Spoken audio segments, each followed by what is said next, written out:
Hey guys, good morning. I'm Irene. I'm gonna help you guys kind of orient yourselves to the medicinal garden. Just so you know a little bit about me, I have an undergraduate degree from UNC Asheville in ecology and a minor in Spanish, a master's degree in landscape architecture, and a minor in horticulture from NC State.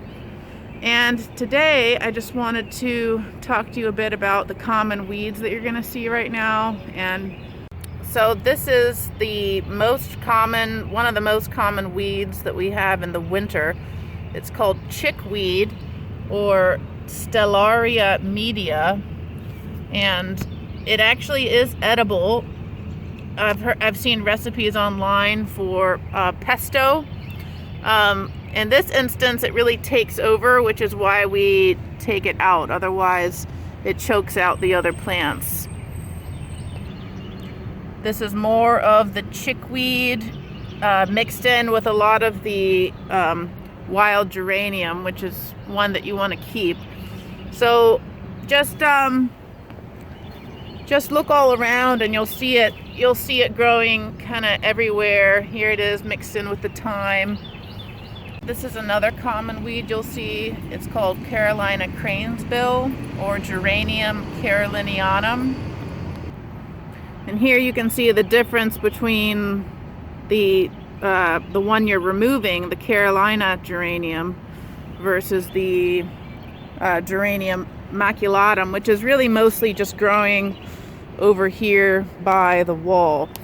But the Carolina geranium is kind of growing throughout the garden. So here's another one you'll see. This is Lamium purpureum, or red or purple dead nettle, or called red henbit. Here's the dead nettle going to flower, also known as Lamium purpureum. Here's another common weed. It's called speedwell, gray-headed speedwell, or Veronica polita. It looks a lot like the dead nettle or the henbit, and it gets little purple blue flowers. Here's another one to look out for. It's called Vetch or Vicia. It's either common vetch or Carolina vetch. It's probably the Vicia sativa, the introduced species. And it was introduced for agricultural purposes, but it's really spread out of its intended use. This one is called groundsel or Senecio Vulgaris. It's also a pretty common weed in the landscape. So apart from getting the weeds out, there's a lot of dead herbaceous material to remove. These ferns can be cut to the ground, as well as any other dry, brittle debris that you find. So all these brown stems in this very front garden by the Friends Cafe. This is the Vinca, which, or the Madagascar periwinkle, which usually does not grow year-round in this zone, but there are steam vents underneath the ground here, which enables some plants that normally wouldn't grow well to grow well here. And you can see what a good micro climate it is, because this yarrow has never stopped blooming. It's been blooming all winter. This plant is Nepeta or catmint, and that's the one we want to keep. It's in the mint family, and this old stuff just kind of can rake out with a hard rake, or you can cut it back to let the new foliage come up.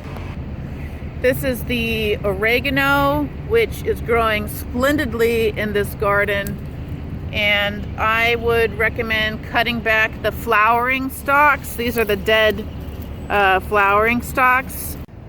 Here is a heap of mulch to get you started. If you do any weeding, go ahead and throw a little bit of mulch over top, and I can get you more. Or also the pine needles are a little bit easier to spread. They're a lot lighter for getting on the walls and in these difficult areas. So just let me know. One thing that really helps keep the weeds out is after you weed, you know, that day or the next day, or, you know, preferably that week, put several inches, 2 to 3 inches of mulch over top to keep weeds from coming back. Because if it's just bare soil, the weeds tend to grow much more quickly.